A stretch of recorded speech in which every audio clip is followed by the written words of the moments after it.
So I'm here with Jocelyn Hagen, the composer of Ashes of Roses, which we are performing on Sunday, April the 6th at Trinity Lutheran Church in Lansdale at 3 o'clock. And so this is a one long interview, well, one long-ish interview that we're dividing out into segments that we'll be sending out an email throughout the next couple of weeks as just an opportunity for you all to kind of get to know Jocelyn a little bit more, and for me to get to know Jocelyn a little bit more as well, and also talk a little bit more in depth about the piece. So, welcome, Jocelyn. Hello. Um, First, just kind of just tell us a little bit about your Reader's Digest version about yourself. Yeah, I'm a composer based in Minnesota, and I actually grew up in North Dakota and came to Minnesota after I graduated from high school. I went to St. Olaf College first, and then the University of Minnesota for my master's degree in composition, and I've been here ever since. Great. Um, yeah, I love what I do, and I really had to design this life that revolves around creating new music and selling music and going out and seeing performances and meeting with people. Um, and it's an interesting path to become an artist and to become a composer. And as a young person growing up in North Dakota, I didn't see anyone really like me doing what I wanted to do. Um, but in college, I got to see some people doing it, and really importantly, I got to see some amazing women doing it as well. Libby Larson is based here in Hmm. Minnesota, and yeah, so that I knew that that this path was something I could do if I really wanted it, and I did. I really wanted it. And you are full-time composer, correct? This is Hmm. is Tim also full-time? Are you both Hmm. full-time composers? Yep. Um, and so was it always music? Did you always want to do music? Did you always want to do composition? Like what was the Yeah. path when you were little? Right. Well, so my mother was a piano teacher for many years, and then she was the vocal or the music education person at the local university. So I really benefited from that, from learning music as a young person from someone who really was passionate about music education. And so I played the piano from a very young age. And then at about age 14 or so, I started to discover that I could make things up and I could improvise.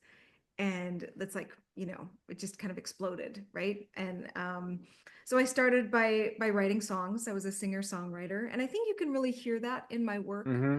that's how I started, because I'm very interested and passionate about good melodies. And so so I had a band in high school and I wrote songs there. And then by the time I was a senior in high school, I started writing some music, and it was choral music first that I Mm, tried to write because we had an excellent choral program in wow. my small town high school. Hmm. And and you knew from then when you went to St. Olaf that it was composition. There was no other. Well, I knew I really wanted to write, Hmm. um, and I didn't know what that exactly would look like. Everyone in North Dakota, if you go into music, you're going to be a teacher. That was all I'd ever really seen, Right. and so I did. I got a vocal music ed degree, but I also got the theory and comp degree, and I went to St. Olaf because they had a theory and comp degree at the undergraduate level, and I was really interested in it. So was that a triple major, or was theory and comp one and then music ed Right. was another? Okay. Yeah. Okay. Sorry. But That's oh like gosh, it that's might like have a gone there. higher level overachievement right there. Yeah, the two was enough. Yeah, that Yeah. was Right. Right. yeah. So and then I was there for 5 years because Mm, that's how long it took me to get through all that coursework. yeah. And Ashes of Roses premiered at the end of my time there. So it was my big senior project. So this came. So was this your first sort of like major work in a way?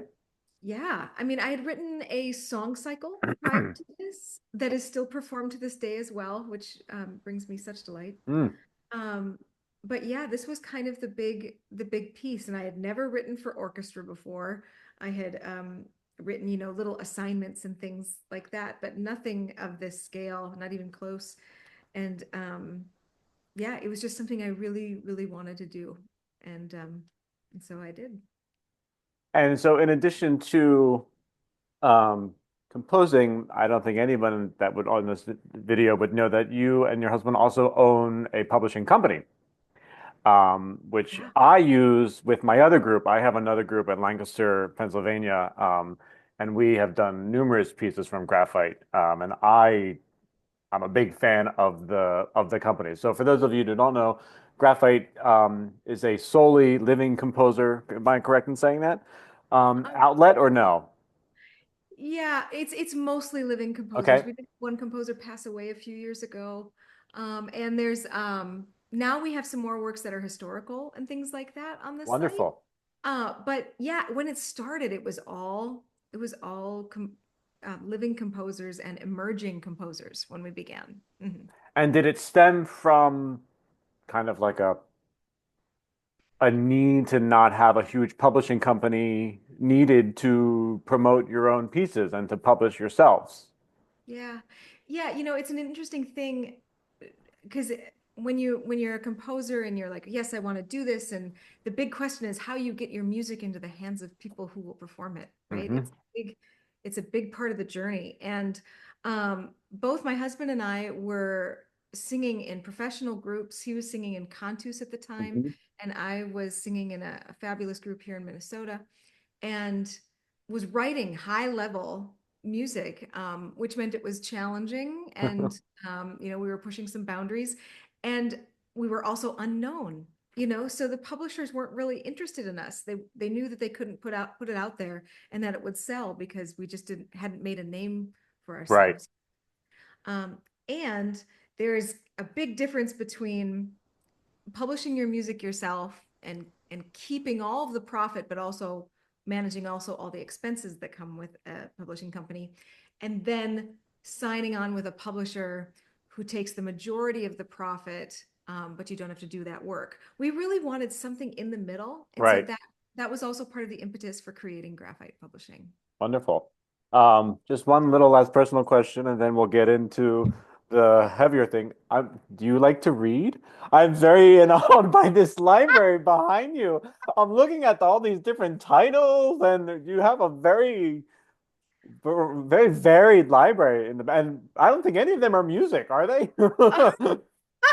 Yeah, actually, so I'm very spoiled. This is a beautiful music room that we have here in our house, and so if you go this way, this Ah, this is all poetry, all of oh my this. goodness, wow. Yeah, because we both set so much text to music, and then my mother and father gifted me.